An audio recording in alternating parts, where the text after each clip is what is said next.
se cumple un nuevo aniversario de lo que fue la masacre de Curuguatí, mal pronunciada por mi persona, y estamos con una persona con la que va a ser bastante interesante hablar de este tema. Me gustaría que vos cuentes y puedas presentarlo. Bueno, él es secretario de la CODEUPI, de la Coordinadora de Derechos Humanos del Paraguay, Enrique Gauto. Bueno, la verdad es muy interesante hablar con él porque tengo entendido que ellos en este momento se están encargando de la defensa de una de las imputadas en el caso de Curuguatí, una de las campesinas. No recuerdo en este momento el nombre, pero bueno, le vamos a preguntar a él. Enrique, ¿nos escuchás? Sí, buenas noches, ¿cómo están? ¿Todo bien? Todo bien, todo bien. Un saludo para ustedes y para la audiencia y bueno, muchas gracias por este espacio. No, gracias a vos por acceder a estar en el programa. Bueno, Enrique, recién acá la compañera Lilian comentaba que ustedes, por lo que tenemos entendido, se están encargando de la defensa de una de las campesinas imputadas y acusadas por el caso de lo que fue la masacre de Curuguatí. Quisiera saber, digamos, si es así, que nos cuentes quién es, cuál es su situación. Ya, sí. Como una primera cuestión, como seguramente ustedes ya sabrán, el juicio que estaba pautado para iniciarse el 22 de junio, es decir, este lunes próximo, finalmente fue pospuesto para 30 días después, es decir, el 22 de julio de este año, en Asunción se estaría iniciando el juicio. Y tal como ustedes lo mencionan, la CODEUPI, la Coordinadora de Derechos Humanos del Paraguay, estamos llevando la defensa de una de las personas procesadas.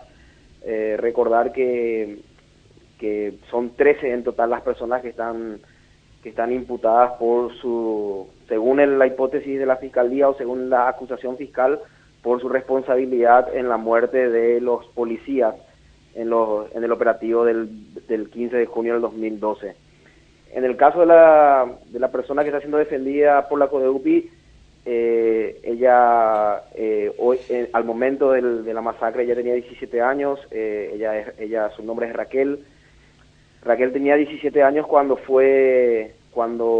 sucedieron los hechos en Curuguatí, y ella tiene una acusación fiscal por complicidad en la tentativa de homicidio, invasión de inmueble ajeno y asociación criminal. Tiene una posibilidad de condena de hasta 8 años, esto ajustado al sistema penal adolescente que establece ese máximo de pena, porque más allá de que ella hoy ya es mayor de edad, ella es juzgada como adolescente justamente por el momento en que ocurrieron estos hechos.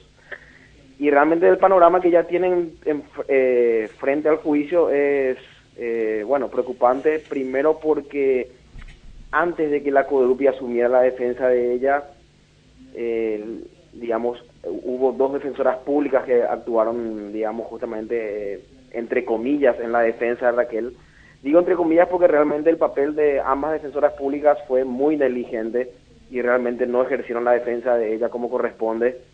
Entonces, lastimosamente, ella llega en una situación bastante desventajosa para el juicio, pero esperamos que justamente el tribunal de sentencia, el tribunal encargado del juicio, pueda obrar con imparcialidad y con seriedad y la desvincule de la causa. Más aún teniendo en cuenta que hay una diligencia fundamental y de obligatoria realización en el caso del proceso penal adolescente que no se aplicó con Raquel, que es el hecho que es la diligencia de la evaluación psicológica. Es decir, al momento de iniciarse el proceso, ella debía haber sido evaluada psicológicamente y esa evaluación no se realizó en ese momento. Por tanto, nosotros hemos presentado un recurso de nulidad, lo cual implicaría que si el tribunal acepta este recurso, queda totalmente anulado el proceso en contra de Raquel, por tanto queda desvinculada de la causa. Ahí va. Te hacemos un par de consultitas. Yo te hago una y después acá Lilian va con las que ella tiene. Digamos, para recordarle a la gente las situaciones en función de una toma de tierras, que eran tierras supuestamente que habían sido de la Marina, que después Blas Riquelme, que fue presidente paraguayo, dijo que eran de él. Digamos, la situación de las tierras, ¿cuál es hoy en día? Sí, una pequeña precisión ahí. Blas N. Riquelme, él llegó a ser presidente del partido de gobierno, no presidente del país. O sea, es una primera acotación. Pero sí, una cuestión importantísima y central en los sucesos de Curuguaty tiene que ver con la situación de las tierras. Mencionando algunos de los datos más importantes, digamos, o más ilustrativos para la audiencia, las tierras donde sucede la masacre de Curuguaty fueron tierras donadas por una empresa al Estado paraguayo ya en el año 1967, y el Estado paraguayo, por decreto, el Poder Ejecutivo aprueba, es decir, acepta esa donación. Y durante 32 años la Armada Paraguaya o la Marina utilizó en forma efectiva esas tierras, es decir, se asentó plenamente en ese territorio, en esas 2.000 hectáreas que son las tierras de Mariñacué. Lo que ha sucedido desde entonces hasta la actualidad, digamos, tiene que ver con que, por un lado, el Estado paraguayo no ha realizado el procedimiento para la inscripción de las tierras a favor del Estado paraguayo, pero esto también tiene mucho que ver con la intervención, con el litigio judicial entablado por la empresa Campos Morumbi, justamente de la que era propietario Blas N. Riquelme. Recordemos que Blas N. Riquelme hace unos años falleció, pero digamos la empresa Campos Morumbi sigue justamente estando en manos de familiares suyos, y la empresa Campos Morumbi entró a litigar justamente para apropiarse indebidamente de estas tierras, aduciendo que las había también ocupado en forma ininterrumpida durante más de 20 años, cosa que no fue cierta. El problema es que el procedimiento que se realiza el 15 de junio tiene que ver con una denuncia de la empresa Campos Morumbi, una denuncia por invasión de inmueble ajeno. Lo importante aquí es que hoy, si uno va a los registros públicos, uno encontrará que las tierras de Mariñacué siguen estando a nombre de la empresa que había donado las tierras del Estado paraguayo. Esto significa que Campos Morumbi nunca tuvo el título de las tierras y no los tiene tampoco actualmente. Entonces hay un antecedente sumamente irregular que tiene que ver justamente con el hecho de que un juez determina una orden de allanamiento, un procedimiento fiscal y policial que se ejecuta el 15 de junio del 2012 en forma indebida, y que resulta justamente en lo que ya sabemos, y con una acusación fiscal que solamente apunta a investigar la muerte de los policías y no la muerte de los campesinos. Señalar que justamente todas las personas que irán a juicio son todos campesinos, no hay ningún policía que vaya a juicio, no hay una línea de investigación que se haya abierto para investigar la muerte de los campesinos, más allá de las evidencias, justamente entre ellas está una investigación que hemos realizado desde la CODEUPI, donde hemos recogido elementos que señalarían que al menos 7 de los 11 campesinos habrían sido víctimas de ejecución por parte de agentes policiales. Entonces, estamos hablando de un caso bastante complicado, con una muy deficiente actuación fiscal, un caso que tiene como escenario de fondo más grande la problemática de la tierra en Paraguay, donde hay una altísima concentración de tierras en manos de pocas personas, y justamente teniendo este hecho de las tierras de Mariñacué, donde hoy en día continúa la disputa judicial por la titularidad de las tierras, porque nos encontramos con intenciones de Campos Morumbi de buscar que las dependencias correspondientes del Estado paraguayo no tengan intervención en el juicio por las tierras. Enrique, te habla Lilian Gauto. No sé si somos parientes. Somos tocayos de apellido. Sí, tocayos de apellido, exactamente. Bueno, en este momento el único que está preso es Rubén Villalba, ¿no? Después los otros estaban con prisión domiciliaria, todos. Sí, estoy en el caso de de las 13 personas que irán a juicio son 12 adultos. Ajá. De los 12 adultos, 11 están con prisión domiciliaria. Sí. En el caso de la adolescente a la que estamos definiendo, ella está, digamos, con una especie de libertad ambulatoria, digamos. Sí. Y Rubén Villalba es la única persona que está privada de libertad, pero no por el caso Curuguaty. Claro, sí. Eso es justamente una cuestión que es importante precisar, pero donde también se ilustra una actuación sumamente irresponsable del sistema de justicia, porque él había sido también beneficiado con la prisión domiciliaria. Él ya estaba justamente desplazándose hasta su domicilio, saliendo de la penitenciaría de Tacumbú, la penitenciaría que está aquí en la capital, Sí. hasta que en ese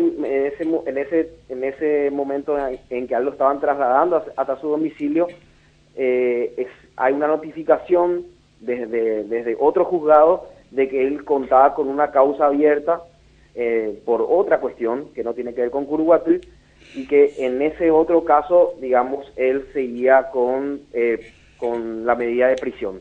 Por tanto, él es devuelto a prisión. Y Claro. lo que hay que decir es justamente que este otro caso también ilustra numerosas irregularidades. También es tema que en de el tierras, fondo- ¿no?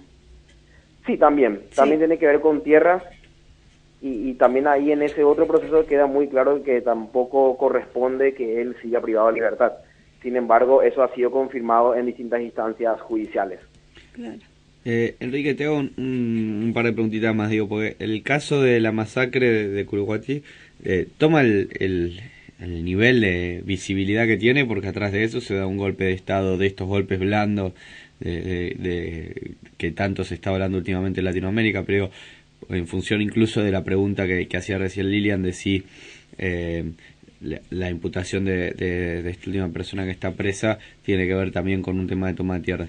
Por lo que tengo entendido, por lo que vos decías recién, situaciones de tomas y de violencia policial en lo que sería echar a los campesinos de esas tomas son bastante comunes. Te quería preguntar si la situación es así o cómo está en ese sentido, y a su vez, de mi parte, lo último, saber por qué uno se enteró después de digamos, de este golpe blando, de numerosísimos campesinos o líderes campesinos asesinados. ¿Cuál es la situación a nivel de persecución que hay con las organizaciones políticas, con las organizaciones campesinas en particular? Sí, tal como vos mencionaste al inicio, este caso guarda una relevancia adicional, porque justamente una semana después de las masacres de Curuguatí se da la destitución del entonces presidente Fernando Lugo. Por eso, digamos, también jurando una relevancia sociopolítica a nivel nacional e internacional muy importante que tuvo el caso.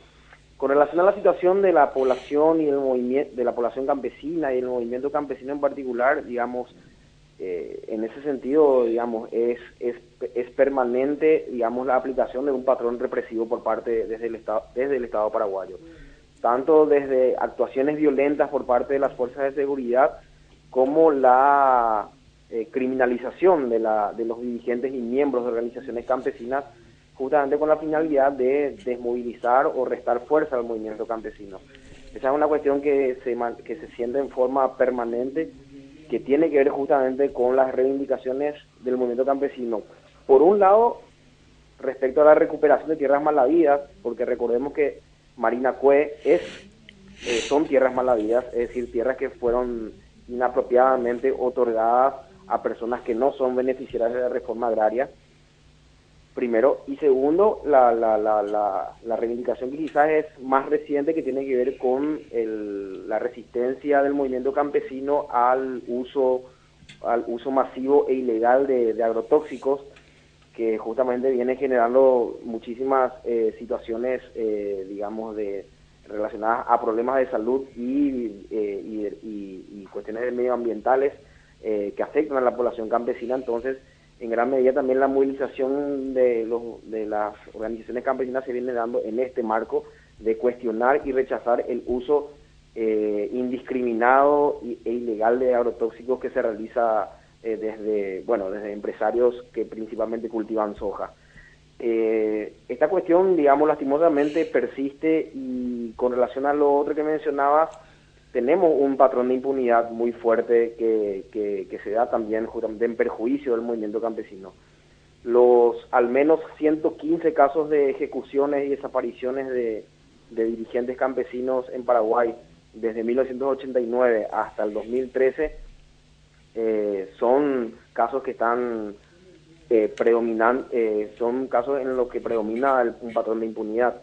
No hay ningún autor moral condenado. Hay solamente 8 condenas parciales a autores morales en 8 casos. Y bueno, pero es lastimosamente la lógica, y Marina Cue en ese sentido es muy ilustrativo de cómo, digamos, el sistema de justicia busca justamente perjudicar, afectar, criminalizar al movimiento campesino con investigaciones que son absolutamente parcialistas y sin brindar garantías de debido proceso como se viene dando hasta el momento. Bueno, Enrique, te agradecemos muchísimo el contacto y bueno, seguiremos de cerca el juicio y desde acá estamos a disposición para la mano que se pueda dar. Bueno, les agradezco muchísimo nuevamente el espacio, por supuesto desde aquí, desde Paraguay, desde la CODEUPI, quedar a disposición para informaciones adicionales y bueno, y realmente nos están dando una muy buena mano con esta difusión y la importancia que le dan al caso Curuguaty. Muchas gracias. Gracias, Enrique. Hasta luego. Hasta luego.